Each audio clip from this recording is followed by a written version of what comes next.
I'd like to take a minute to tell you about our sock line and why purchasing a Grip 6 sock will be one of the best decisions you ever make. Early. We're starting the recording now, and DJ can start it off for us. Thank you. Happy Halloween, everybody. Where's your costumes, right? We should have come in costume. That would have been fun. We should have, Tom, don't start putting things on your face. He will. You know him so well. Look at his face. He was shocked. You called him out on the spot. Well, welcome, everybody. In the spirit of the day, I'm going to start with a video. So, Tiffany, go. I'm pulling it up now. You went so quickly. Give me a second, guys. Because I need to. Sorry.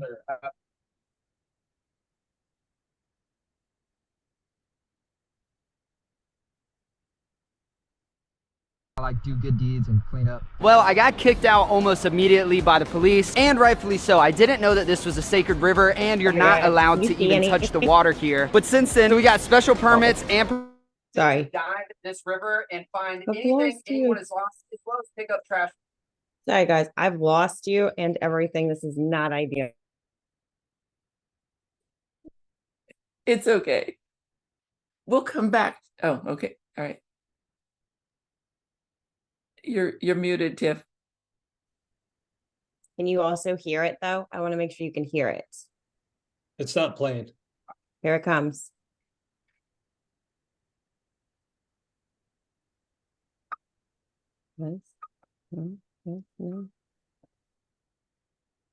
Nope. I'm sorry. I'm so sorry because I'm usually the one who's supposed to be better at this, and it's not working for me. Give me 2 seconds. Here we go. Try again. Share screen. This and share sound because it's sharing and playing for me.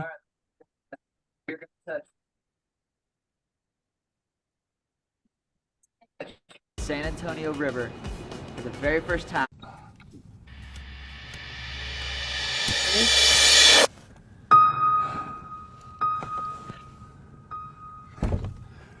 What? Hello? Hello?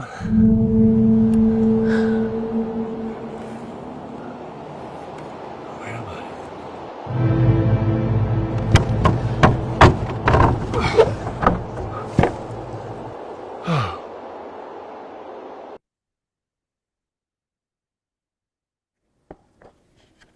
What are you doing, honey? Oh, I'm just checking out some homes I found on Facebook. Anything worth seeing? Yeah, actually a couple of them. Should we contact the agent? I just submitted my information, so let me hit send, and we'll see who goes back to us.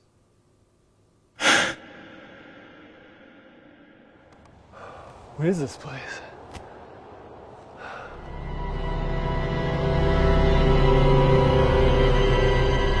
You're in a real estate lead cemetery.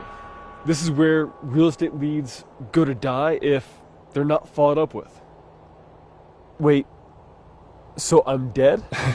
I mean, well, kind of, not really. Well, I mean, kind of dead, but not exactly. You see, when you became a real estate lead online, well, someone was supposed to follow up with you within the first 24 hours. And because they didn't, the odds of you converting into a real prospect for them and buying a home with them, well, it's kind of slim to none. So that's why you ended up here. Okay, but how do I get out of here? Well, the only way for that to happen is a real estate agent needs to reach out and follow up with you. Otherwise, you'll be stuck here forever. I just wanted to buy a home. That's all. Real estate agents, there's actually a really easy way to avoid all of this and make sure that every lead you generate gets nurtured and followed up with over time.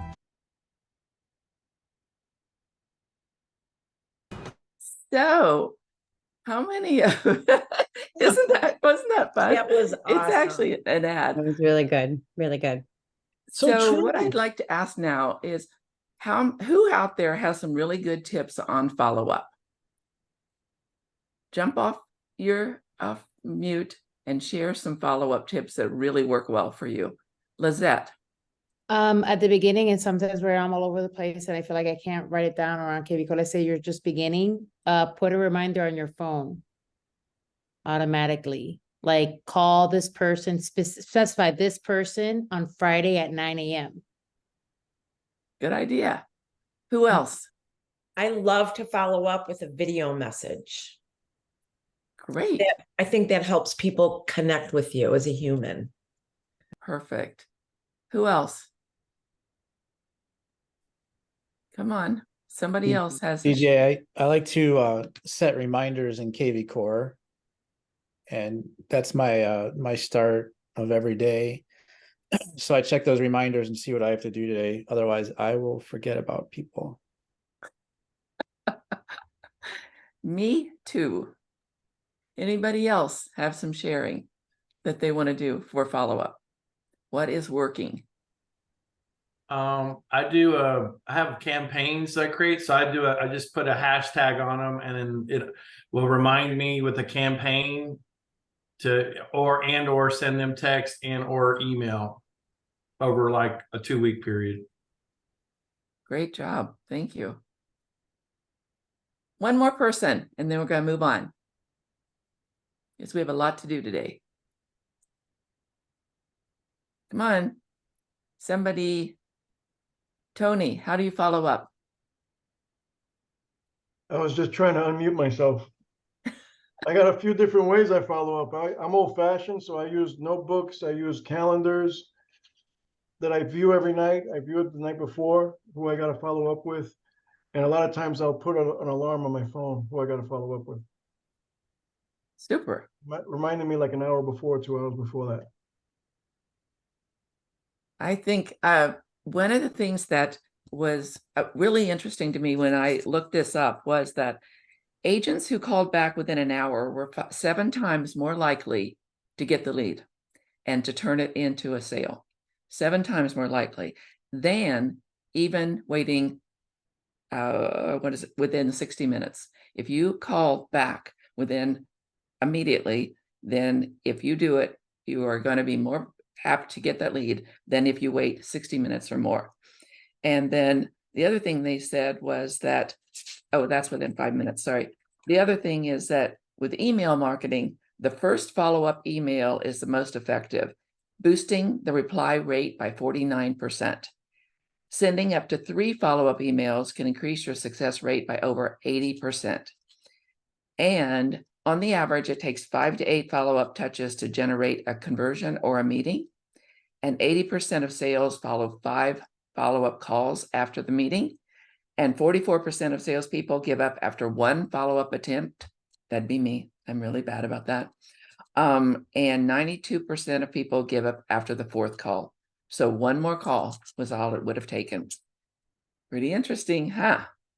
So with that said, thank you all for participating. I am going to turn it over to my friend, Tony Galasso. Tony is one of the smartest people I know. He knows more about what the feds are doing and what's happening in the industry with all the stuff. I'm not even going to go in there. So Tony, I'm going to turn it over to you, and he's going to talk for about 10 minutes, and then he'll take some questions. And his information is in the chat box. Yep, just put it in there. Hey, everybody. My name is Tony Galasso with MoneyLink Mortgage. I'm located here in Clearwater, Florida. I am a 2nd-generation mortgage broker. My father's been in the industry since 1993, and I've been in the industry for 10 years. So like DJ said, I'm going to talk for like 8 to 10 minutes, just a little bit about what's going on. Also, some strategies that you might be able to use for your buyers and sellers. I know that right now everybody's really freaked out about rates, so we're going to talk about how you may be able to get them off the fence and back into your active lead pool. So first, let's talk about the Fed, right? And let's talk about this week. I'm glad that DJ had me talk this week because this is one of the biggest economic weeks we're going to have this year because there's a bunch of stuff coinciding this week. So today, we've got the Fed starting their meeting today. It adjourns tomorrow. And also, this week is jobs week. So I know that inflation has been the big topic of discussion. You know, that is what the Fed has been hammering for the past, 2 years. I'm sure you've heard it just in absolute nauseum, right? But I think personally that the Fed is looking at much more closely nowadays is the jobs market, right? It seems like the jobs market and the jobs numbers are much larger market movers nowadays than the inflation reports that come out. You know, when we get an inflation report, the first one that comes out every month is the CPI, or Consumer Price Index. When that report comes out, there's a much less of a reaction than when the Bureau of Labor Statistics jobs report comes out, which is going to come out this Friday. So the first week of every month, is kind of the more important week, in my opinion, to look at what the Fed is going to do or what their future policy is going to be. So things that we're going to look at this week, right? I'm going to go down the days because they're jam-packed, right? So today, obviously, the Fed meeting starts. Tomorrow, we get the ADP employment report. So ADP, largest payroll provider, private payroll provider in the nation, millions of payroll, massive data set. They're going to come out with their employment report tomorrow at 8:30. So that is something that we're also going to look at. You know, normally the ADP report doesn't move markets that much. I mean, if you look at the last couple of years, little blip on the radar, but now because the job picture is so in focus, that is now a big report that we're going to look at. So that report tomorrow morning. Also tomorrow, we've got the Fed meeting adjourning. So we're going to see what the Fed's decision is on their rate hikes. I think the market and myself feel the same in that we don't think the Fed's going to hike their interest rate at this meeting. However, I feel like they might leave the door open for December. That's just kind of been their MO. You know, they've been like, yeah, I don't think we're going to do anything now, but maybe we might do something in the future. The thing that kind of spoiled the crop last Fed meeting was their dot plot. If you're not familiar with what the Fed dot plot is, DOT plot, is what every Fed member thinks their rate is going to do over the next 1, 2, 3 years and then beyond. So every member says where they think their rate's going to be. And that kind of scared everybody last time because the dot plot showed that they thought that they were going to have another rate hike before the end of the year, which nobody thought about. Everyone thought they were going to have a rate cut before the end of the year, especially the stock market.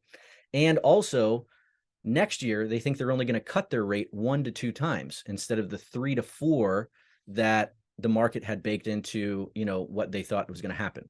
Now, personally, I think that there are going to be some things that are going to happen in the first and second quarter that are probably going to have them reverse course a little bit on their 1 to 2 rate hikes. I think they're going to go to the 3 and 4 just because the job picture that they're looking at is not as rosy as they think it is, right? And we get other reports this week that are going to show that, such as the job openings and labor turnover, or the JOLTS report. That's going to come out tomorrow. And then the Challenger job cuts report, that's going to come out on Thursday, right? The job cuts this year are the highest year to date since 2009. If you take out COVID, obviously, we all know what happened in 2020, right? There's a whole bunch of job cuts because the world shut down. But if we take out that little anomaly, we've had the highest job cuts since 2009. So that is going to show itself in the future, I think in the near future, and that's going to kind of force the Fed's hand to maybe cut earlier than they think they're going to. You know, Raphael Bostic, who's one of the, we'll say, loudest members of the Fed, loves the media, loves to talk. He came out and he thinks that, you know, the earliest rate cut is going to be sometime in the summer. I think it's probably going to be somewhere between the end of Q1, early Q2. Just myself, just looking at the data. And then finally, on Friday, we've got the Bureau of Labor Statistics jobs report. That is the big one. That's the one that the Fed looks at. That kind of is the one that dictates the policy that they're going to do for the next meeting. Last month, it came in with a really high number over expectations. But when you looked at the innards of it, you know, everyone looks at the headline number. Everyone sees that headline's big, flashy, goes all over the place, all over the media. But you don't look at the inside of the report, which is the household survey, which is where the Fed actually calls 50, 60,000, U.S. residents, and they say, hey, what's your job, position? Are you working full-time? Are you working part-time?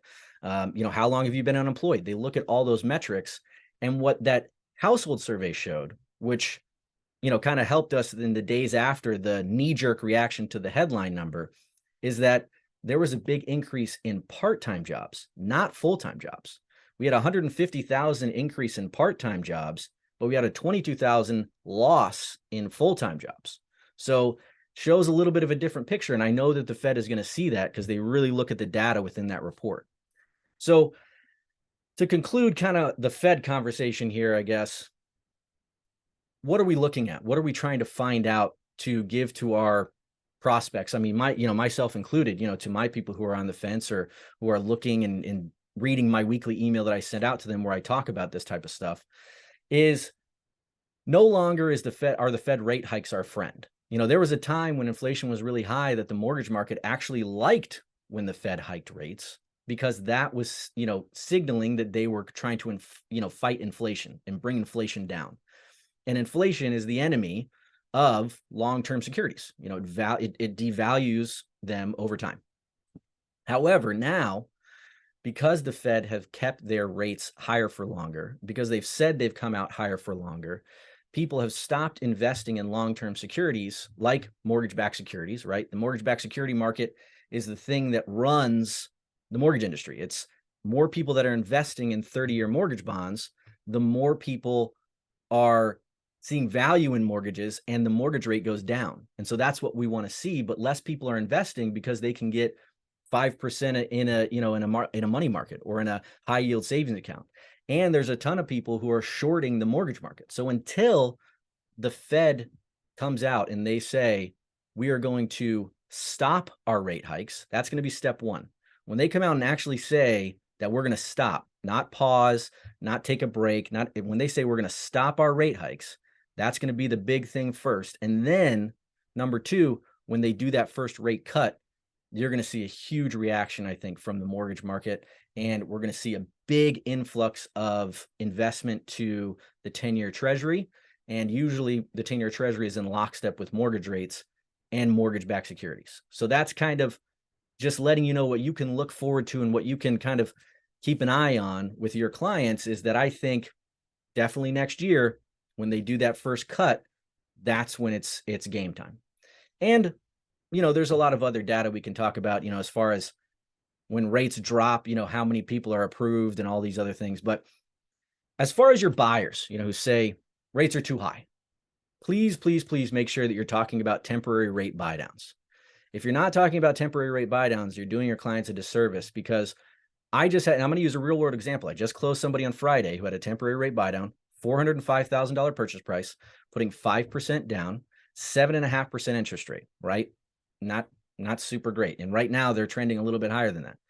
But for the first, and he got the seller to pay a 2-1 buydown. So there's 4 different types of buydowns. There's 3-2-1, 2-1, 1-1, and 1-0, right?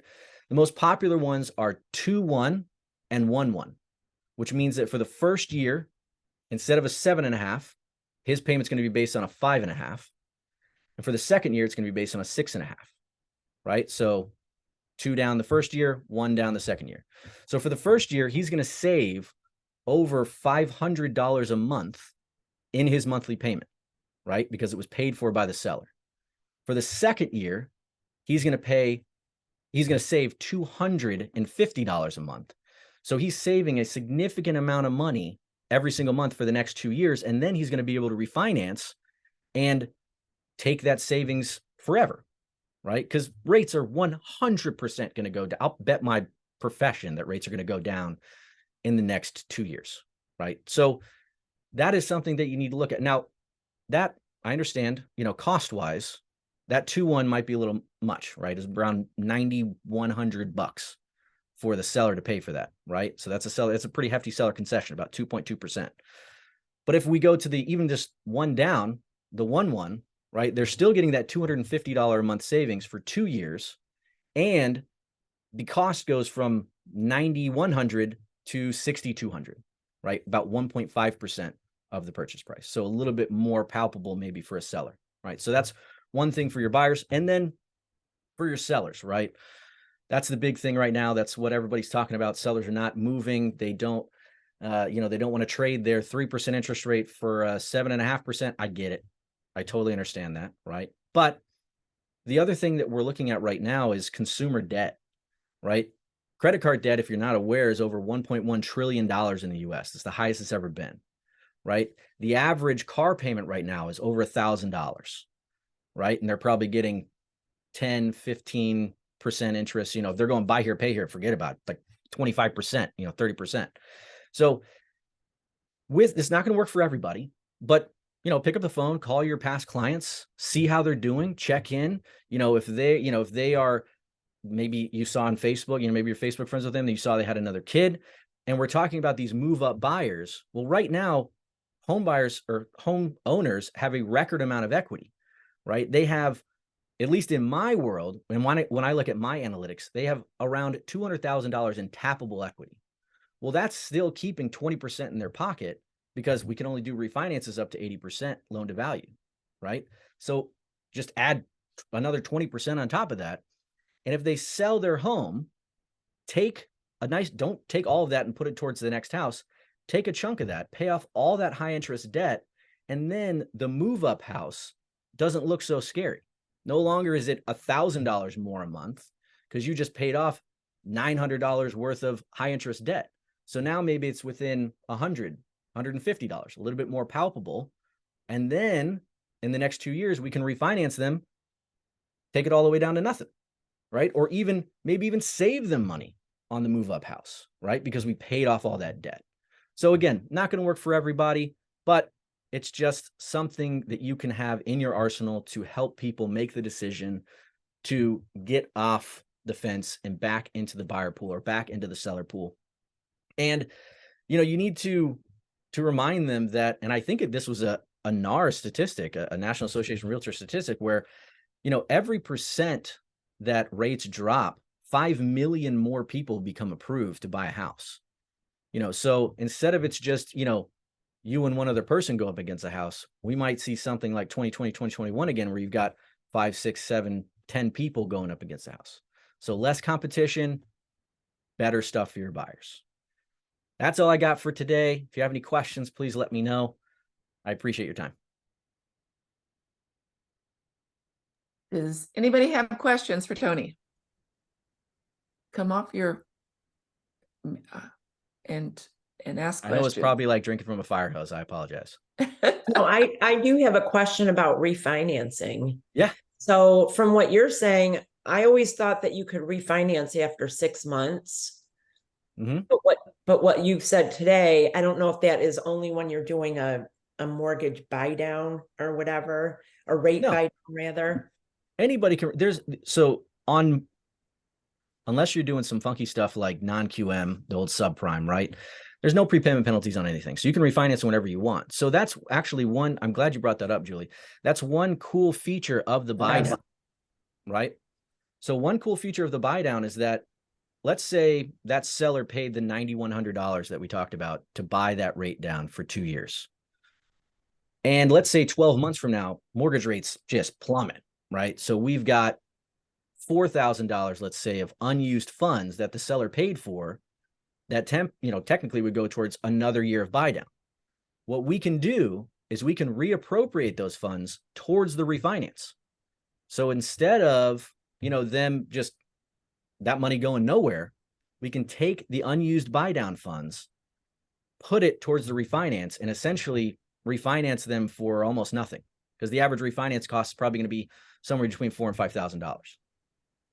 I love that. Yep. Thank you for answering that. That's great. Of course. Anybody else? Questions? Boom, Tony. That was good stuff, brother. I appreciate that. Thank you very much. I appreciate it.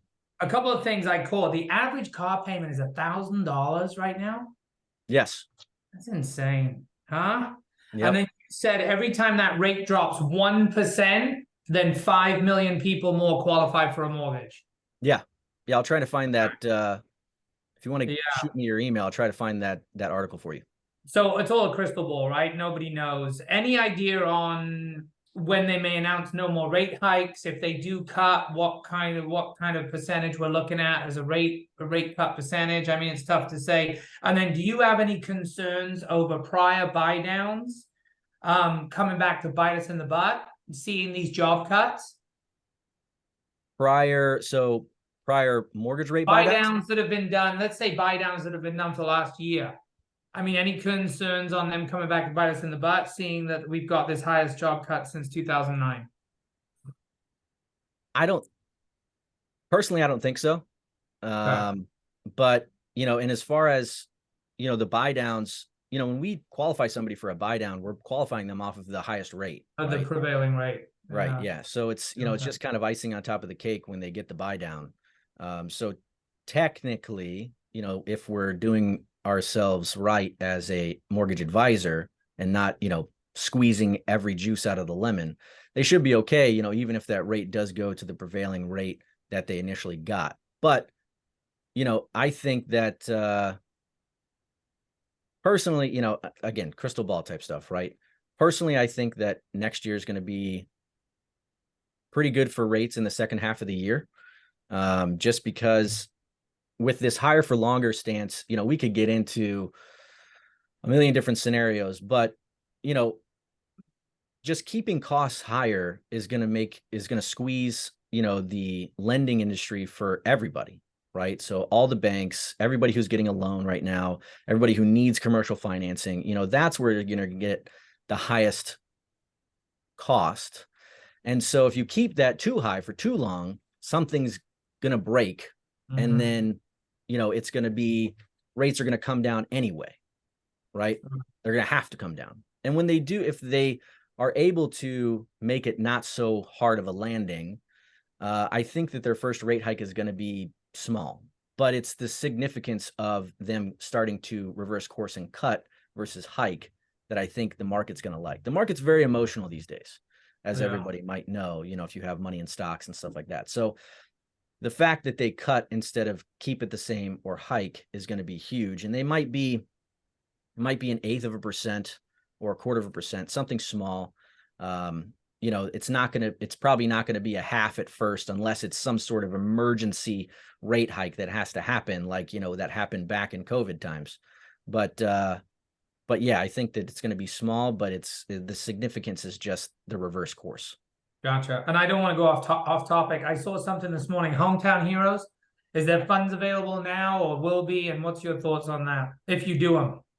So I did do them. I haven't seen anything about funds. I'm sure funds will come back to it because it was such a success. I love the program. I mean, I got my most recent one before the funds ran out. They got like a $430,000 house for like legitimately like $117. Like that's not a joke, because they got funds from the seller too, on top of the funds from Hometown Heroes. Yeah. So I don't know if there's any validity to it, Tony, but I saw something this morning. They're talking about 2 weeks. So, which will be good, right? It's a good thing. Yeah, that would be a great thing. And the rates are usually a little bit better than regular rates as well. Got it. Thank you, man. Appreciate it. Thank you so much, Tony. That was awesome. I really appreciate that. I'm going to move it right along and turn it over to Rich.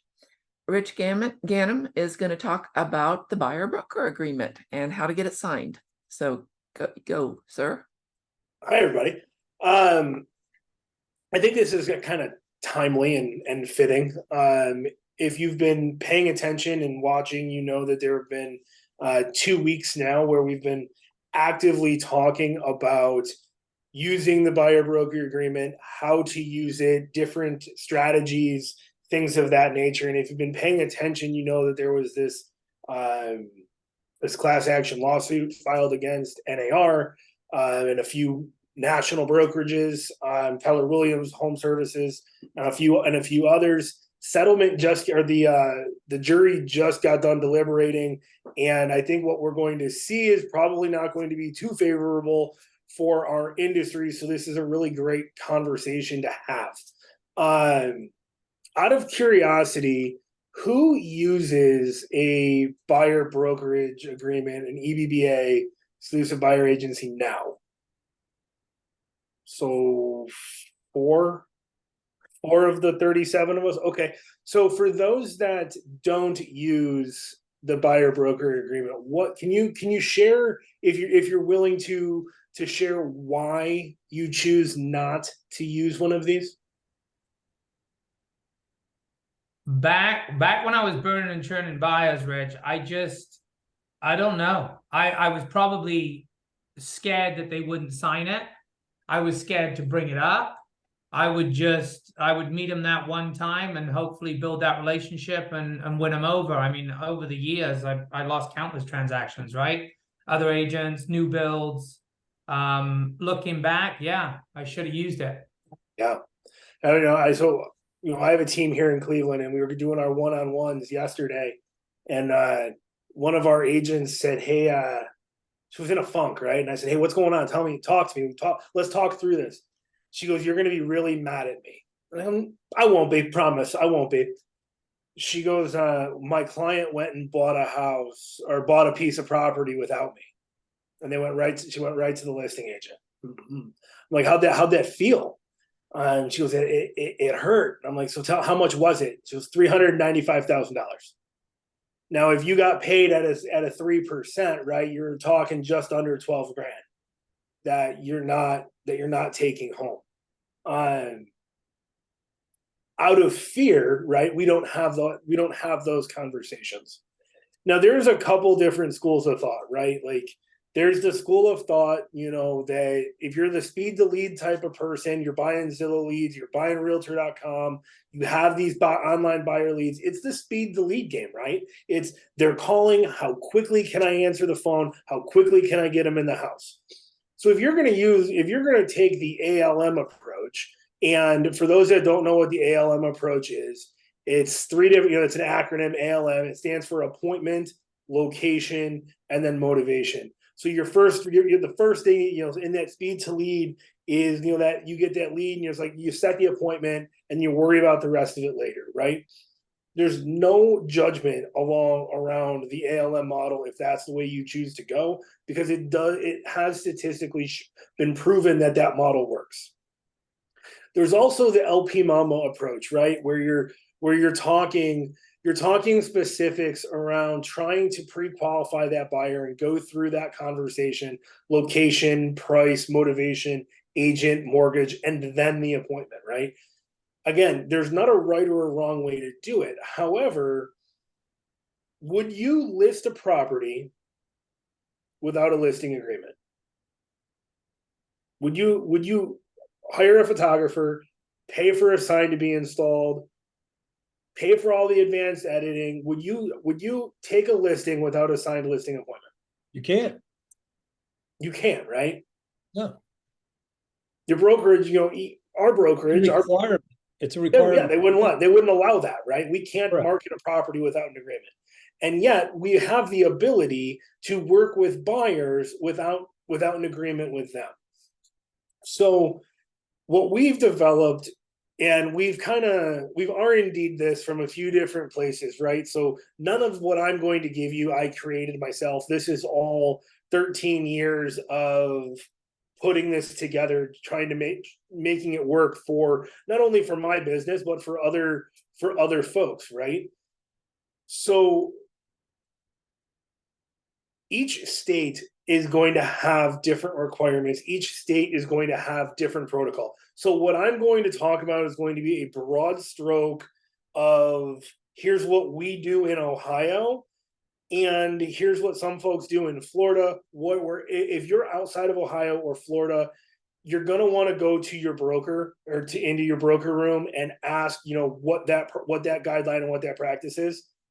And if, I know the Ohio broker room is having an appointment meeting today from 3 to 5 that's open to everybody. I know the Florida broker is doing they're doing a training this week. I'm sure all the states, I'm sure this is a hot topic, right? So wherever you are, make sure that you go back to your broker and follow the process that they go through. But what I want to gear towards is how do we gain that commitment with the buyer so that when you present the buyer broker agreement, they're inclined to sign it, right? What does that look like? Most buyers, they don't care how we get paid, correct? Most buyers, they want to get into a house. So when you follow the ALM model, you can get them into the house and then you can pre-qualify them and then you can take them and guide them through.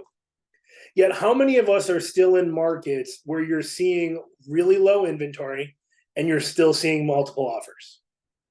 You're still seeing that? We're seeing it like crazy here in Ohio. I know some other folks around the country are seeing it too. If we're not taking the knowledge broker approach, Tiffany, can you make me a co-host so I can share my screen? If you're not taking a knowledge broker approach, what I would suggest is taking something that I've R&D'd, and it's taking this buying power checklist. And in this buying power checklist, I'm giving it to the buyer, talking about, listen, when you work with us, we are going to position you to make sure that when it comes time to write an offer, that one, you have full representation. Because unlike buying a car, we want you to feel good when you get the keys. Most people, when they buy a car, they never have a great experience and they never feel like they got a good deal. And we don't want you to feel like that when you're buying one of the largest assets you're ever going to buy. Would you agree that's something that's important to you? And then you're going to gaining commitment through that. And then we take them through what's called this buying power checklist. And in the buying power checklist, we take the buyer through. In this market with low inventory, you're probably going to see homes that you're going to need to get really competitive in. And I'm not telling you how to write your offer. I'm not telling you how to structure your offer. Yet here's what I'm presenting to you are a number of different ways that you should think about how to make your offer stand out. And I'm going to ask that you pick 2 to 3 of these so that when it comes time to making your offer, we know where you're going to be comfortable. We're arming the consumer with the ability to be in control of the largest purchase they're arguably going to make. Does that make sense? Any questions about that so far? So once we start talking about the financial checklist in the buying power checklist, we then want to just move to the closing table checklist, right? And again, this is us positioning ourselves as the expert, not the door opener, right? There are a lot of, I'm licensed in Ohio and I'm licensed in Florida. There's a lot of people that shouldn't have a real estate license. And you can probably think of 5 or 6 off the top of your head that you would like, yep, I want their license revoked, right? That's not you. You're not on this call as one of those agents. You are empowered. We need to empower ourselves as the professional, as the go-to resource to ensure that when it comes time to present the buyer broker agreement to them to sign, that they're comfortable knowing that I'm the right person that they need to hire. And this is all how we lead into the presentation of that. So then we come back, when we get to the closing table checklist, these are different things that, again, I'm not telling them they have to do any of these, but what I'm telling them is that, listen, these are things that buyers are doing today to win. And these are what my clients are using as strategies so that they get the home that they want to purchase. And again, I ask them to choose 2 or 3. From there, I then take them to what is the peace of mind checklist through the buying power checklist, right? And again, these are just 4 different things that we have seen that work. We're using the leave as is. We're using it right now on a property that had, the property was on the market for less than 24 hours. It had 6 written offers and 8 verbal offers in less than 24 hours. And the leave it as is what motivated the seller to say, you know what, this is the offer that I want to take. I don't want to move this shit. Sorry for my language. Mouth like a trucker. But again, using the peace of mind checklist, again, different things that we want to share with the consumer so that they feel empowered when it comes time for them to make the decision. And as the expert, these are things that we're seeing that win offers, right? So once I have this locked in and they've agreed to this, I then ask them once they check it, I then ask them to sign this. You know, can you initial the bottom of each page so that we can, and I give them copies, so that we can keep going back when we're in the situation. This is what's working. This is what helps you win that offer. The next thing that we do when it comes time for to position ourselves is we have to tell the buyer how this process works. The average homeowner moves every 5 to 7 years. Do you think that if you didn't buy a home in the last 3 years, do you think the consumer knows what the market is like today? Probably not. In a market like today, is it vastly different than it was 5 or 7 years ago? Are there different strategies? Are there different tools?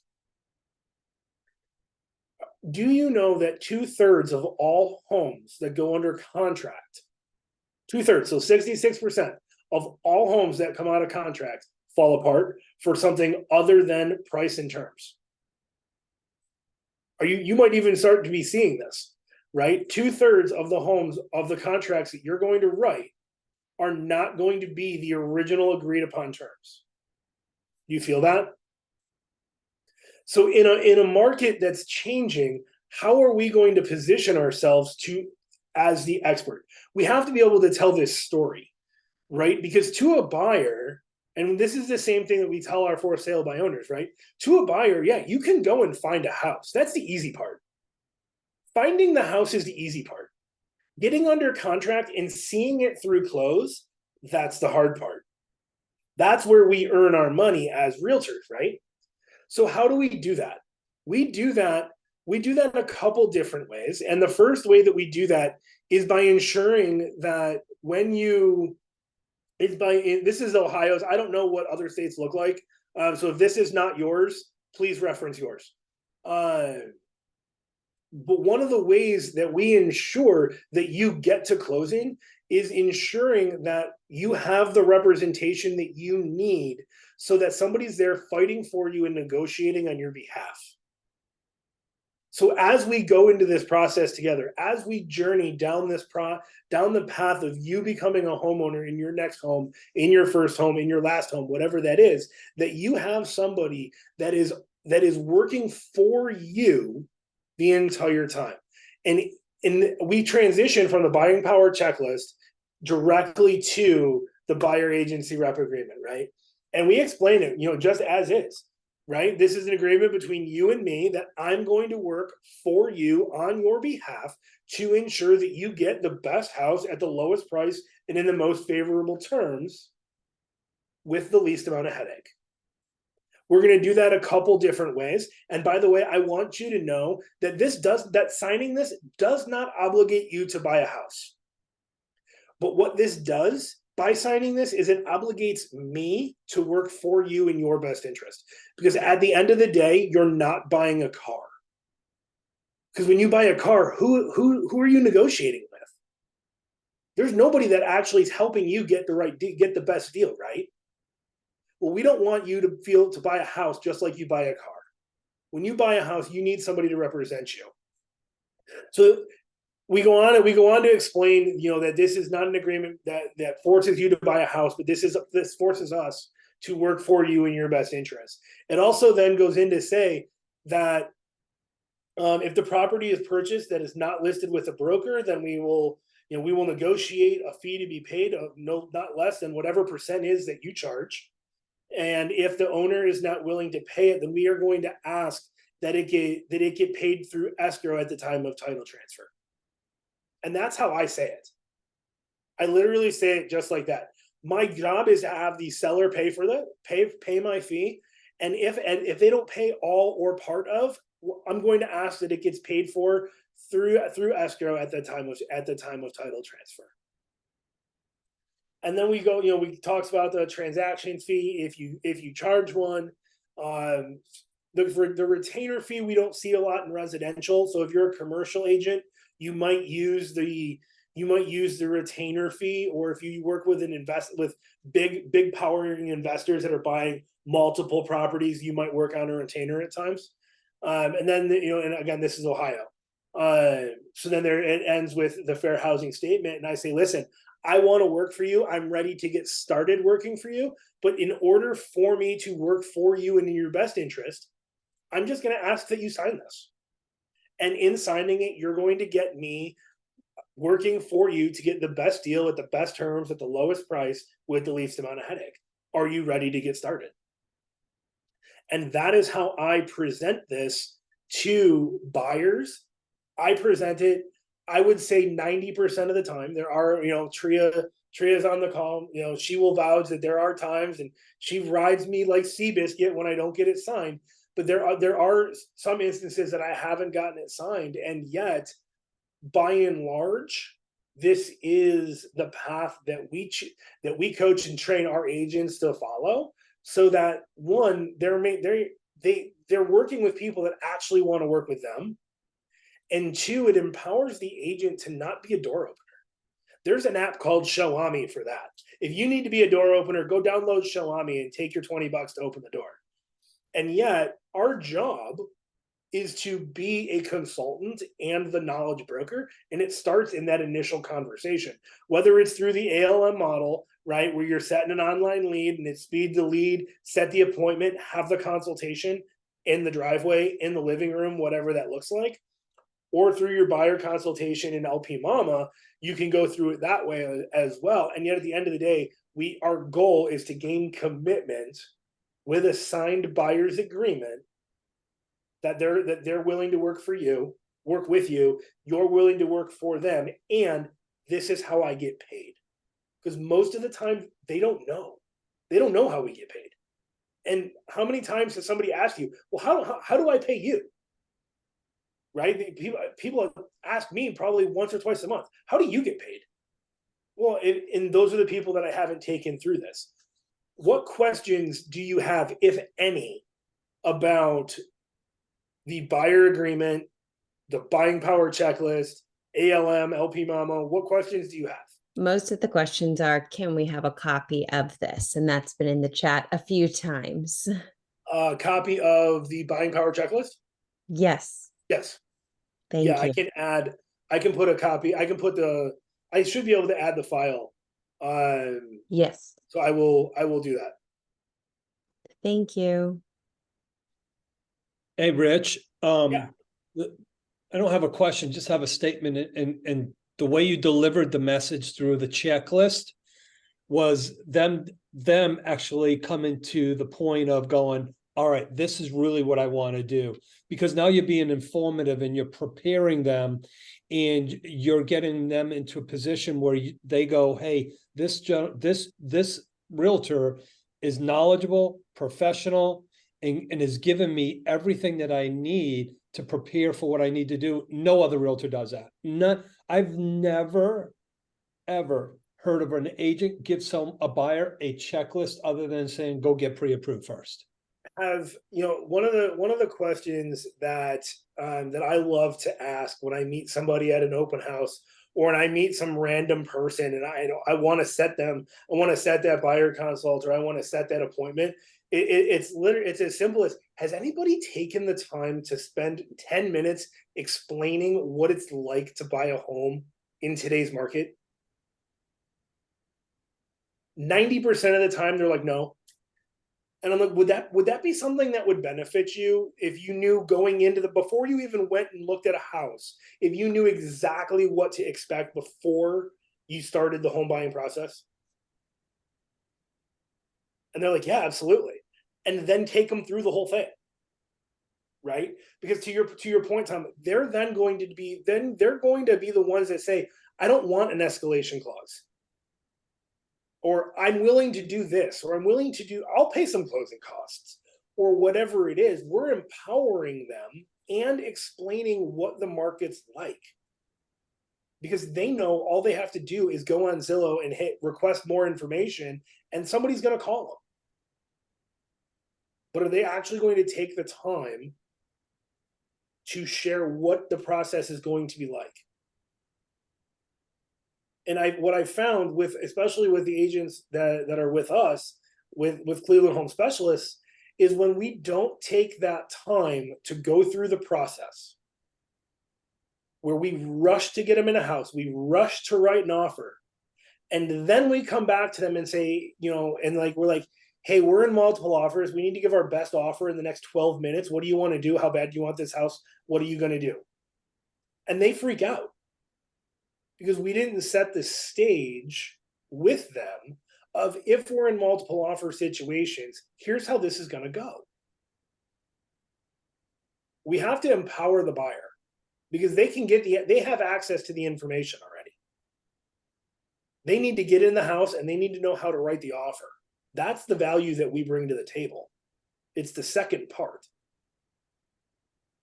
Well, you're also proving your value, taking that time and giving them your expertise and explaining what you do is showing so much more value than which ones do you want to see, and we'll put them, what order do you want to see them in, and let's get in the car, right?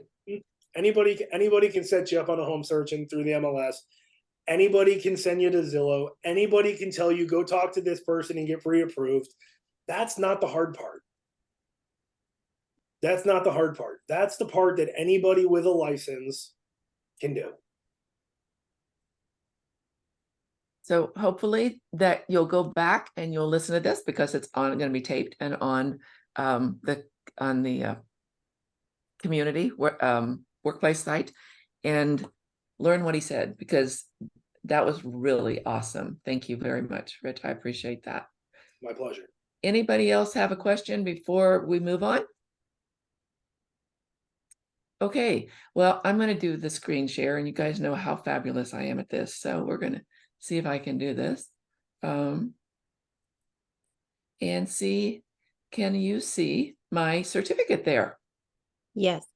All right. So one of the things about EXP is how many certifications there are that you can get for no charge, which other companies, by the way, just charge lots of money for their certifications, and put you in a position where you can get leads from the company. What I want to talk about today is the relocation certificate. And I know some of you on this call do have this certificate, and I know that you've gotten leads. So what I want to say is about relocation. If you have not done this, and there are criteria, you do have to have sold some homes and done some other things, you need to check out the criteria. So what happens with the reload house? Somebody in Chicago is being transferred to Tampa, and they are with a big company. And that company, part of the perks of that company is that they pay part or all of the moving expenses for that, an employee making the move.